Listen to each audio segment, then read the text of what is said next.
Talking of Scotland, still up there in the crazy land of Scotland, the wokery is obsessive up there. So there's a hospital there, big hospital in Edinburgh called the Royal Infirmary. And it has just announced its reparations scheme to atone for historical links to slave trade.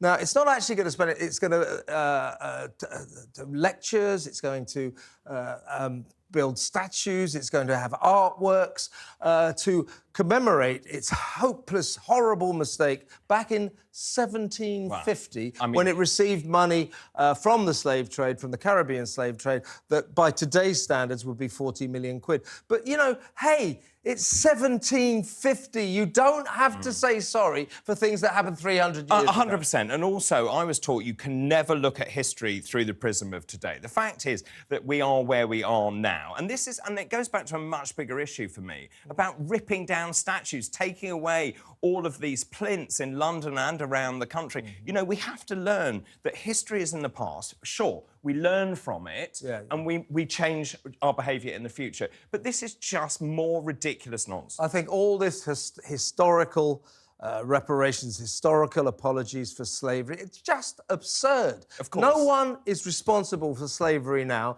and no one in this country has been responsible for slavery for about 200 years. Why are we tying ourselves up in knots about this nonsense that won't make any difference to anything? This hospital, the Royal Infirmary in Edinburgh, in Lothian's Royal Infirmary, is in financial crisis. Now, it's not actually going to pay over any money for this reparation scheme, but it is going to spend a lot of money. But this goes back to a much bigger issue about hospital management. What on earth are they doing? Yes. Why don't you actually treat people? The fact is we've got all of these people waiting for treatment, millions of people waiting for hospital treatment. Stop fiddling around with this nonsense, open some more beds, get some more doctors, get some more nurses, pay them better, look after their terms and conditions. Absolutely. The wokery in the NHS is an absolute scandal. They just hired.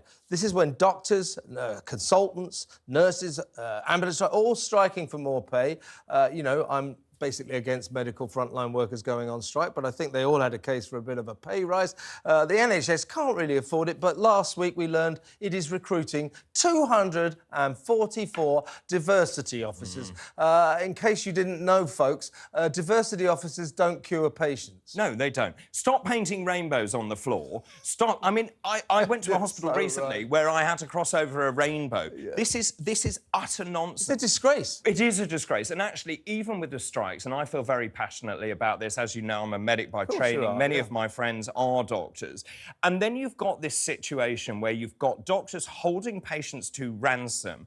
I think you've got a generation of the wrong people who went into medicine. I think you've got people like Vivek Trivedi and Rob Lawrenson and Emma Runswick who have an awful lot to answer for. The question is, why are you taking your beef to the public? Remember, we pay for this. We're paying, and we're not being treated. And actually, the thing they're going to do, I think, is actually cause the demise of the NHS if this continues. Well, frankly, the NHS in its current form, if it suffers a demise, I'll be applauding. I think, I keep saying this, but I don't apologise for it. I think that it is time now to ban frontline medical workers from going on strike, just like the police are, like prison officers, like the army, the armed forces. Because when these consultants and these doctors, by the way, consultants, they only get £150,000 a year. Pass me the world's smallest violin. Oh, I really care. So that's where they've lost everyone. I really care whether they get a pay rise. They don't deserve it. But when they go on strike, when they stand on the picket line with a hospital in the back, what's happening in that hospital? Patients are dying because they're on strike. That's right. Outrageous. We have something called Christmas Day cover. Wait for this, it's worse than that. So if you are on strike, one of your mates covers, your mate gets paid 7,800 quid for your shift. Wait for this, the next day he's on strike, you cover, you get paid 7,800 quid. That's not right. It has to stop. And by the way, these consultants, most of them are earning at least £300,000 at their private to be fair, practices. I'll push back on that because actually, look, they've trained for a very long time. My basic medical training was 6 years. You then do your house jobs or FY1 and then you go on to consultancy. So let's say your NHS salary is 135, 140,000, which is a good salary, but there again, you are at the top of your tree. On top of that is your private work. Now, the issue I have is how are we incentivising? I'll tell you what I want to see because the debt is so high of young doctors, what I want them to say is, OK, we're going to underwrite your entire training, but here's the but. Okay. You are in a contract, a no-strike contract for 10 years post-qualification. If you do that, we'll pay back your debt. Yeah, I mean, it's a very important job, obviously, literally a life or death job. And fine, you know, but a lot of other professions train for a long, long time. They don't end up earning £500,000 a year. So perhaps there's a case for saying that these medics, these militant medics, are seriously overpaid. So why don't we not give them a pay rise, give them a pay cut? How about that? That's my solution. Well, I mean, that won't work, obviously. But what I do think is that Yeah, it'd be funny though, wouldn't it? Well, and also let me tell you something else. The British Medical Association, they're the union of the doctors. They're saying, oh look, there's so much camaraderie now between the juniors and the seniors. Well, at what cost? Yeah. At what cost? Yeah. Killing people. Yeah. By the way, British Medical Association, Royal College of Nurses. Do you know what these organisations are? The British Medical Association. It's a two-bit left-wing union. That's all it is. And I've left.